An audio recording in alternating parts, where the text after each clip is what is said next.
Lunch table, 7 eighth graders. Maya's showing pictures from her weekend camping trip. And someone says, "Did you even shower? Your hair looks like you just walked out of the woods." And the whole table laughs, and Maya fires back, "At least I have plans that don't involve my phone." Even more laughs. She's holding her own. And then someone else jumps in. "Girl, with that face, nature's probably your only option." The laugh gets bigger this time, but Maya goes quiet. Phone goes down. Her eyes don't move from her lunch tray. The group keeps going because they haven't noticed all this yet. And you're watching from a ways away and you're thinking, do I step in? Because they were all participating in this. And then all of a sudden, for some reason, it stopped being mutual. These are the kinds of situations where you get called in, where everybody's laughing, but then suddenly somebody's not. When both students are giving as good as they get, it looks mutual. Then all of a sudden the room changes and no one can quite explain why. And you're left to decide on the spot, is this joking? Is this bullying? Is this a teachable moment? Or did this just cross into something that needs consequences? That gray space is burn culture. And research on peer dynamics tells us that this exact moment, the shift from shared humor to social harm, is where adults actually hesitate the most. Because it looks like everybody's still just joking until they're not. And I know you're seeing and living in this every single day. Hey, school counselor, welcome back. In this episode of Why Do They Do That?, we're talking about burn culture and why it's one of the hardest peer dynamics for adults to respond to clearly. Because when situations live in that gray space where everyone was laughing until suddenly somebody wasn't, you know something needs to happen, but you have no idea what it should be. If you've ever walked away thinking, I know something just crossed a line, but I can't quite put my finger on it, you're in the right place. So if you're ready for some straight talk, my friend, some clarity in your role and maybe a little bit of rebellion, you're in the right place. I'm Steph Johnson, and this is the School for School Counselors podcast. So before we dive in too deep, we need to name what burn culture usually is and what it isn't. Because most of the time, burn culture is not one student relentlessly targeting another.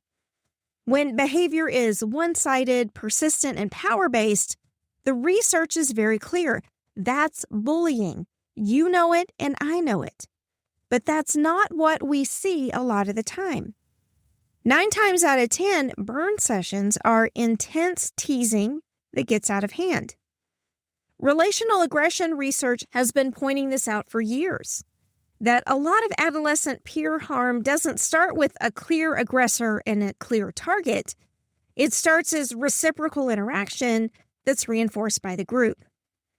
And this is where schools often trip themselves up, because the knee-jerk reaction to these situations is to launch into bully investigation mode.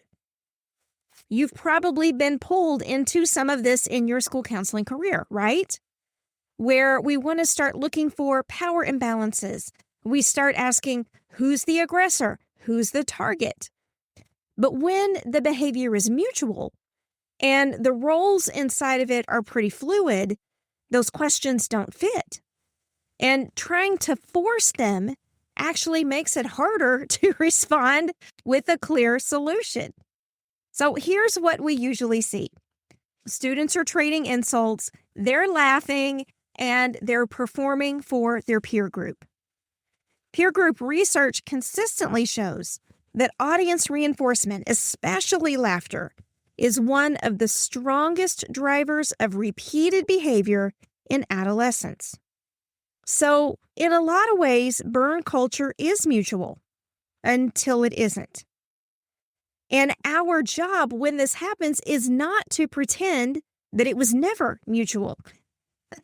This is something that we have to educate administrators about, and parents even, by saying something like, when behavior is one-sided and persistent, we treat it as bullying. When it's mutual and students are in and out of the insults, we treat it as burn culture. But we will intervene the moment that consent or safety goes offline. That distinction matters more than any label that we want to slap on the situation. So back to that lunch table. Maya was participating, and that matters. But the moment that she stopped and they didn't, her consent disappeared. And that's how you know you're at the point where intervention is needed. So now that we've kind of stopped trying to force this behavior into the bullying or not bullying box, let's talk about what these behaviors are doing socially. A burn is a public insult that's framed as humor. It's delivered with an audience in mind, and it's reinforced by laughter. It's protected by minimization. Researchers studying relational aggression and peer dominance describe harmful behavior that continues because it is socially rewarded. So we're not talking here about accidental rudeness. And believe it or not, it's usually not a social skills deficit. Burns are insults with applause.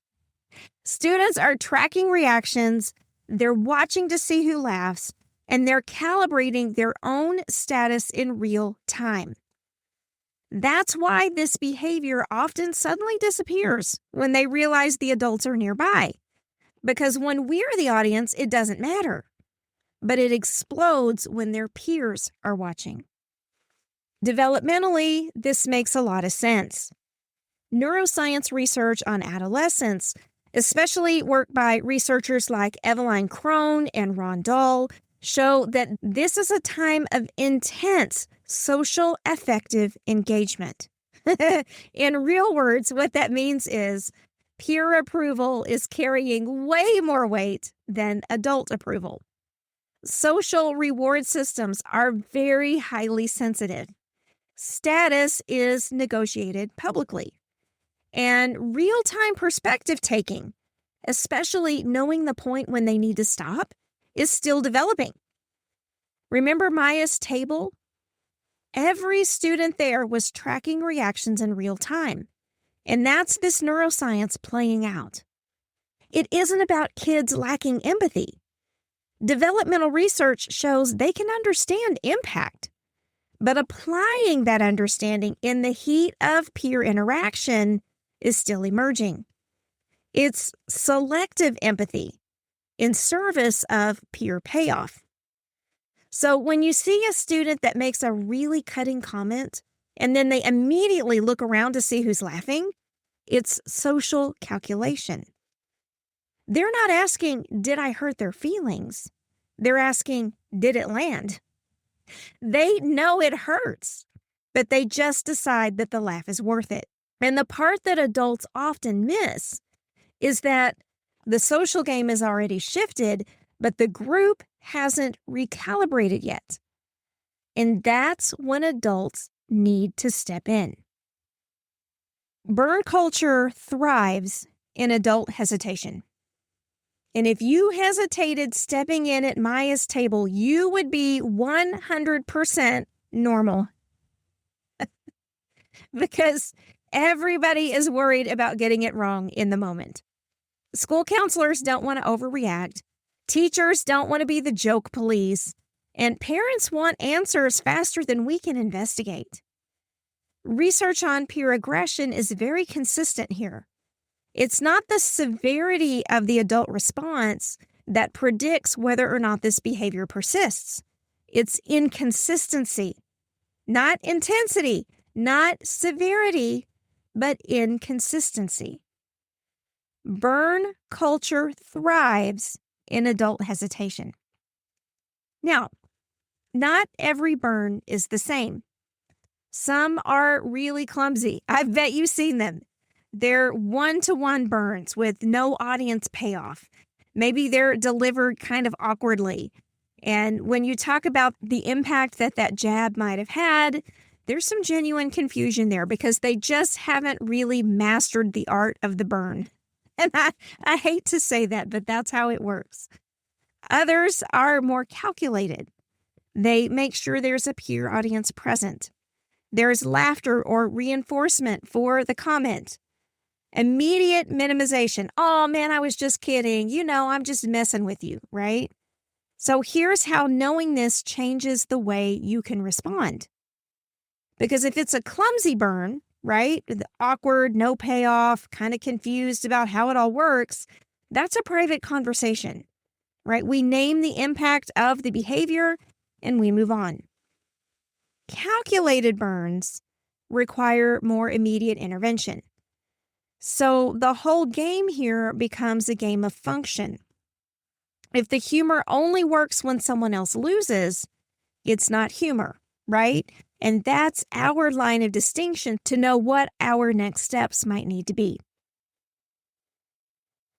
Now, before we go any further, let me ask you something.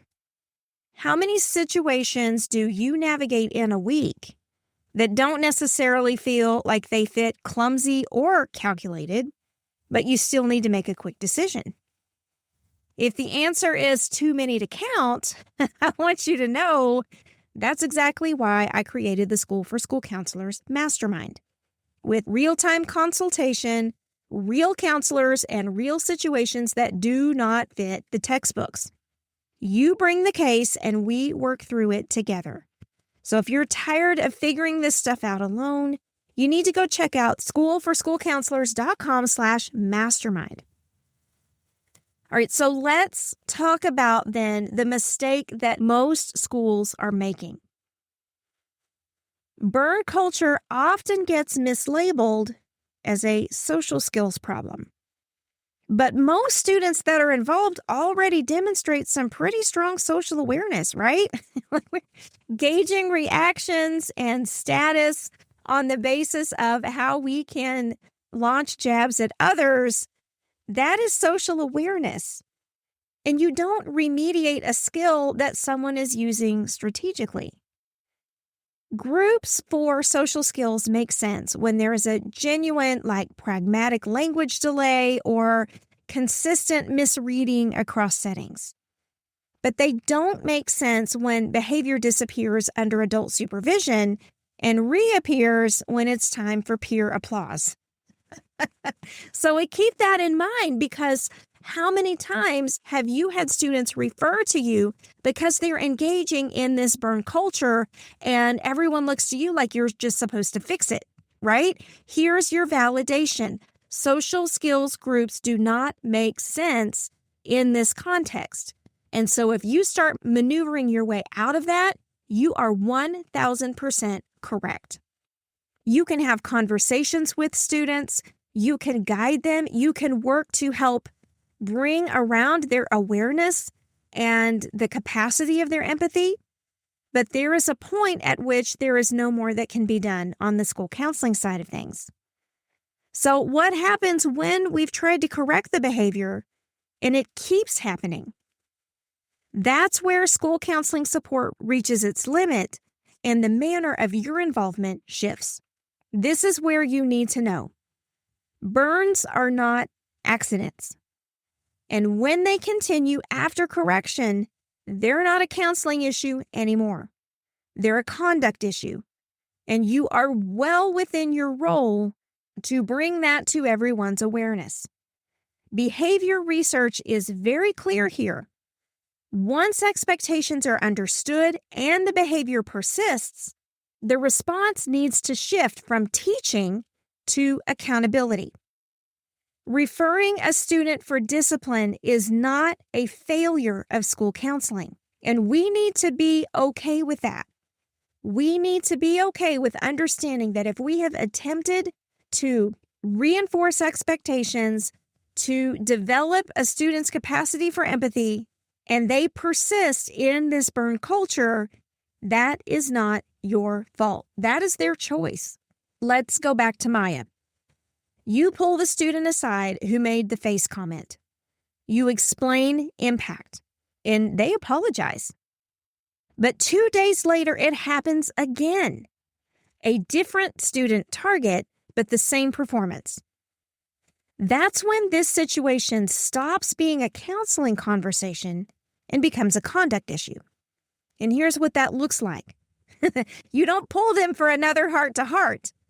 You loop in your administration, you document the pattern, and you shift from intervention to accountability. Because at that point, the student has demonstrated that they understand the expectation. They're just choosing not to follow it. Now, sometimes there can be a fear that if we deploy consequences, that's going to escalate things. But the literature says the opposite. Accountability does not escalate burn culture. Inconsistency does. Burn culture thrives on payoff, but clear, predictable responses from adults remove that payoff. When we intervened at Maya's table with clear expectations, the behavior stopped because the payoff, the shock value, the attempt at social dominance disappeared. But inconsistent responses would have strengthened that.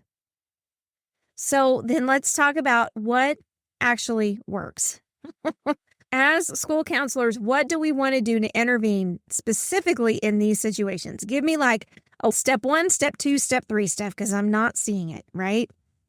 Here are 3 questions that work. Because when you walk up with these 3 questions, students cannot deflect by saying, oh, it was just a joke. All right, these questions are going to shift the focus from the audience to the impact. So here are 3 questions that stop burns cold. Question 1, what reaction were you hoping for? Because it names the performance without shaming it. And once they tell you what they were hoping for, you're there to say, yeah, and you got that reaction, but now here's what else happened. Question 2, did you notice their response after everybody laughed? That's an important question because it trains real-time awareness. You follow that up with, hey, let me tell you what I saw. And then question 3, is this the version of funny that you think might work outside of the school building? So this is an important question too because it connects that behavior to future reality without giving the kid a lecture, right? So then we come around and we follow up with, so what would the other version of humor sound like? And then we have to pause and wait and let them answer. That's what moves the needle in these situations. Let's imagine what that full conversation would have sounded like with the student from Maya's table. So you pull the student aside and you say, what reaction were you hoping for with that comment about her face?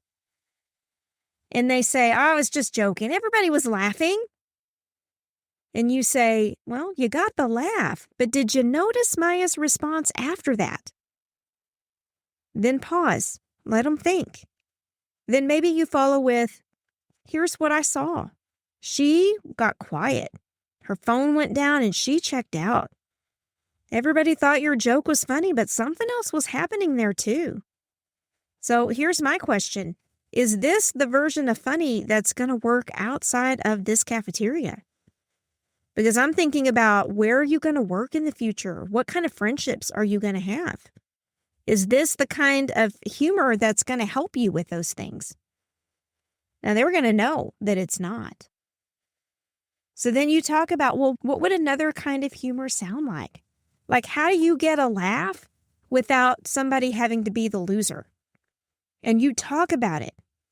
Those are the kinds of conversations that stick with kids.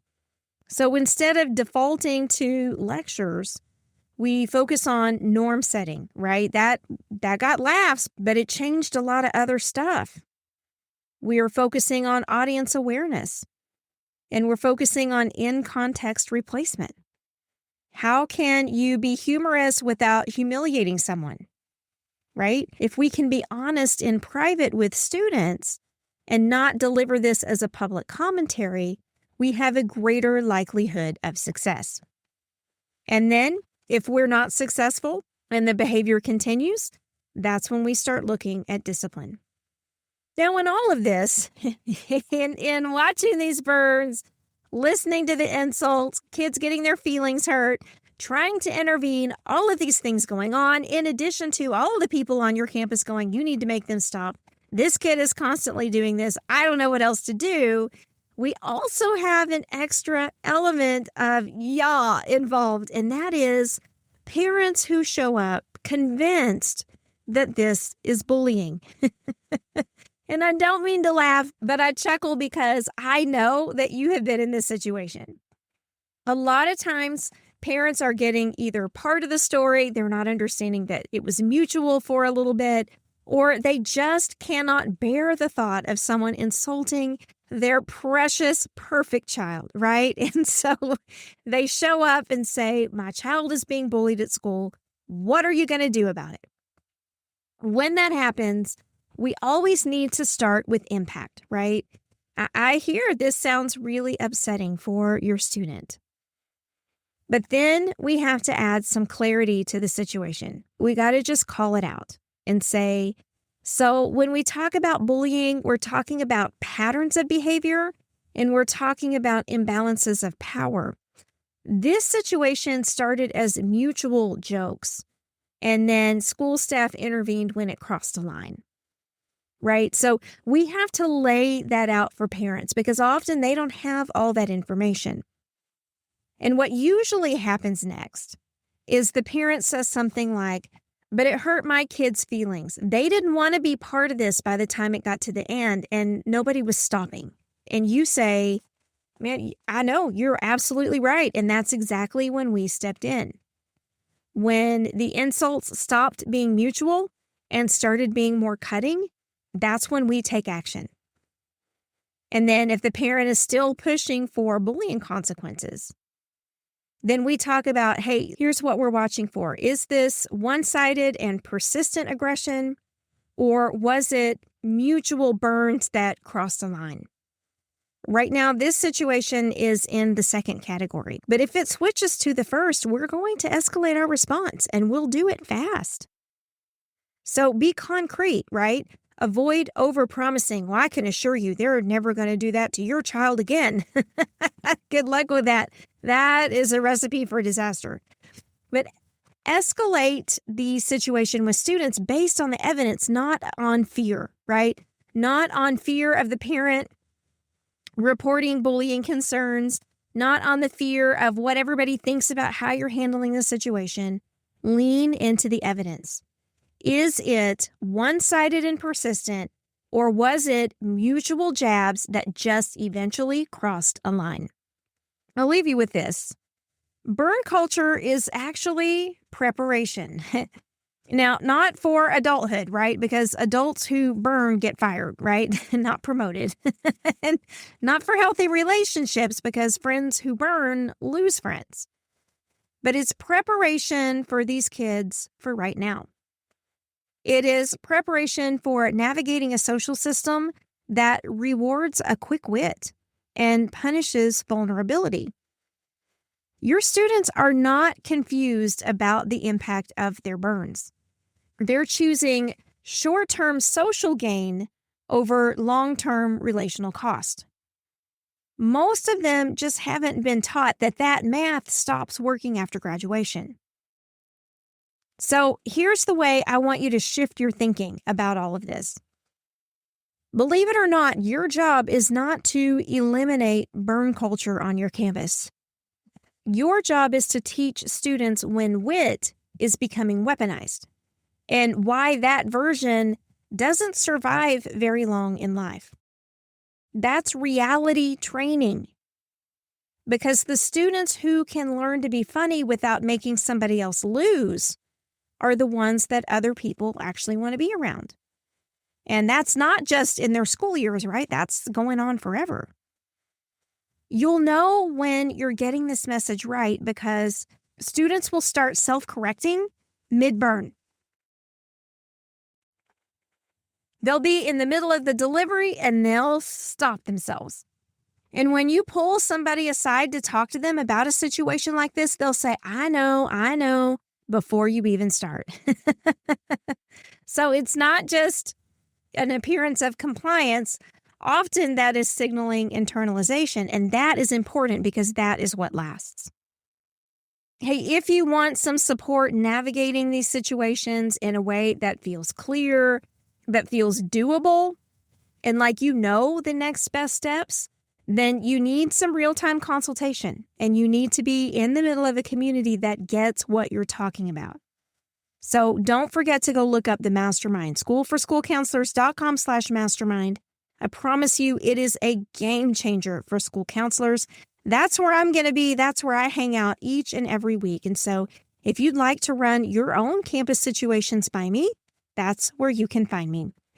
I'm Steph Johnson. I'll be back soon with another episode of the School for School Counselors podcast.